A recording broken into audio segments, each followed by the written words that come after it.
గుడారం తప్ప లేవీడికి ఇంకో ప్రపంచం ఉండకూడదు. దైవజనుడికి మరొక వ్యవహారం ఉండకూడదు. మీకు అర్థమైందా?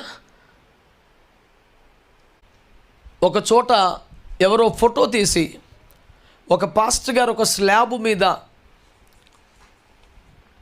రాడ్ బెండింగ్ చేస్తున్న ఫొటోస్ పెట్టి, ఈయన ఒక సంఘ కాపరి దైవజనుడు, పిల్లల ఆకలి కేకలు వినలేక ఉండి ఉండి ఉండి రోజు పనికి వచ్చాడు అని ఒక గ్రూపులో మెసేజ్ పెడితే అది నాకు తెలిసి నేను బహుగా రోధించి మన సేవకులను ఆ ప్రాంతానికి పంపించి ఆ సేవకుని ధైర్యపరిచి బలపరిచి మరొకసారి దేవుని సేవ తప్ప వేరొక పని చేయవద్దని అతన్ని బలపరిచి ప్రోత్సహించి కనీసం కొంతకాలమైన కుటుంబము ఇబ్బంది పడకుండా ఏర్పాట్లు చేయడానికి ప్రయాసపడిన ఒక సందర్భాన్ని జ్ఞాపకం చేసుకుంటాను. ఎందుకు ఇవన్నీ మీకు చెబుతున్నానంటే, దైవజనుడు అనేవాడికి, లేవీడు అనేవాడికి దేవుని సేవ తప్ప, గుడారము తప్ప బాక్య ప్రపంచంతో సంబంధం లేకుండా బతకాలి. ఈ జీవన సంబంధమైన వ్యాపారంలో చిక్కోవడానికి వీలే. బలిపీఠం యొద్ద పరిచయం చేయవాడు బలి అర్పణలు తిని బతకాలి. ద్రాక్ష తోటలో పనిచేసేవాడు ద్రాక్ష రసం తాగవచ్చును. మంద కోయవాడు మంద పాలు తాగవచ్చును. సువార్త చేయవాడు సువార్త వలన జీవనము చేయవలను. ఇవి ఖండితంగా ఆదేశించబడ్డాయి. చాలామంది చాలా త్వరగా గబుక్కున పాస్టర్ గారు అట్లా అంటారు, కానీ నూతన నిబంధనలో ఉన్నటువంటి వాక్యాలు పెద్దగా తెలిసినట్లేవు మనోడికి. పౌలు గారు తన వారి అక్కర్ల కోసం డేరాలు కుట్టినట్టుగా వాక్యం ఉన్నది. మాది పౌలు పిలుపు, పాస్టర్ గారిది బహుశా పేతురు పిలుపు అయి ఉండొచ్చు. పేతురు వాళ్ళను విడిచి వచ్చి సేవ చేశాడు, పౌలు డేరాలు కుడుతూ సేవ చేశాడు అని చెప్పేసి పౌలు జీవనోపాధి కోసం ఆద్యంతములు ప్రయాసపడిన ఉద్యోగమును జీవనోపాధిని కాపాడుకున్న వ్యక్తిగా పోల్చి మాట్లాడతారు.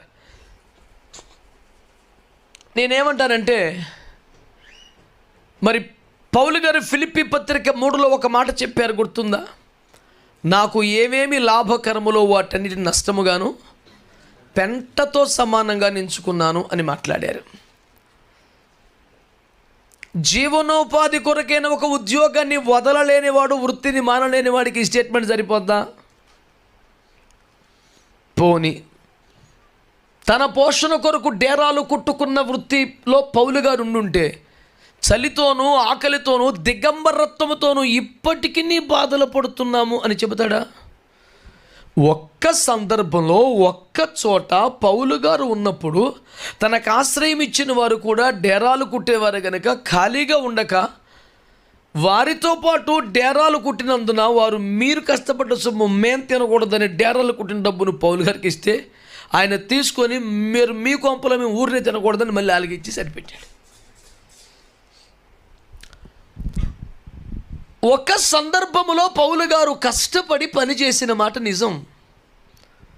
దాన్ని మొత్తం లైఫ్కి ఆపాదించి నాది పౌలు పిలుపు కనుక నా సంపాదన నేను సంపాదిస్తూనే పరిచర్య చేస్తాను అంటే దాని గురించి పెద్దగా మాట్లాడను. చాలాసార్లు చాలా కటువుగానే చెప్పేశాను కనుక ఒక్క మాట అంటాను, నీవు కూడా ఏదైనా ఒక జీవనోపాధిని కలిగి ఉంటే సంఘ కాపరి, మరి విశ్వాసుల కానుకలు నువ్వు ఎందుకు తినాలి? నీకేం అర్హత ఉన్నది? గుడిలో లింగాన్ని కూడా మింగేసే రకం అనుభవం మరేంటి? లేవీయులకు ఇశ్రాయేలు యొక్క దశమ భాగములే జీతములు అని రాశాడు కదా సంఖ్యా 18లో. ఎందుకు ఇచ్చాడు? అందరికీ వాటాలు, భూములు, స్వాస్థ్యాలు ఇచ్చేళ్ళకి ఏమి ఇవ్వాల?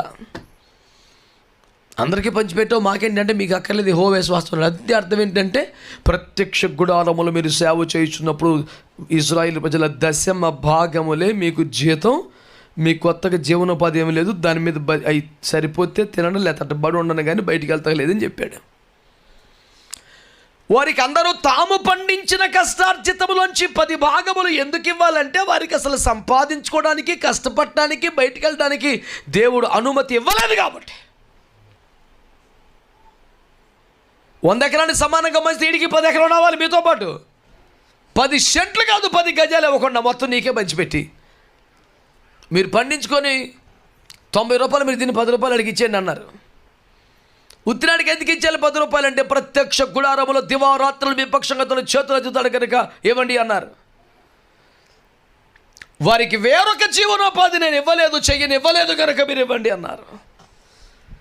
ఇవన్నీ గమనించాలని కోరుతూ, లౌకిక పద్ధతిలో మనుషులందరి దృష్టికి సౌఖ్యముగా సమంజసంగా కనిపించే క్రమాలలో సేవ చేయుటకు అనుమతి లేదని, బైబిల్లో నిర్దేశించబడ్డ క్రమాలలోనే సేవ జరగాలని నేను ప్రభువు పేరిట మనవి చేస్తున్నాను. పాత నిబంధనల భక్తులకి అంతటి సమర్పణ ఉంటే నూతన నిబంధన భక్తులకి ఇంక సమర్పణ ఎక్కువ ఇవ్వబడింది. పాత నిబంధనల గ్రంథంలో 10వ భాగం చాలు. కొత్త నిబంధనలో జీవనవంతం ఇవ్వాల్సిన పరిస్థితి ఉంది. పాత నిబంధనలో కొన్ని సుఖాలు బలిపీఠం మీద పెట్టారు. కొత్త నిబంధన సేవకుల అపోస్తలులు తమ ప్రాణములనే బలిపీఠం మీద పెట్టి సేవ చేశారు. పాత నిబంధనలో సేవ కంటే కొత్త నిబంధన సేవ మరి కఠినమైనది, మరి భారము బాధ్యత కలిగినది నేను మీకు జ్ఞాపకం చేస్తున్నాను.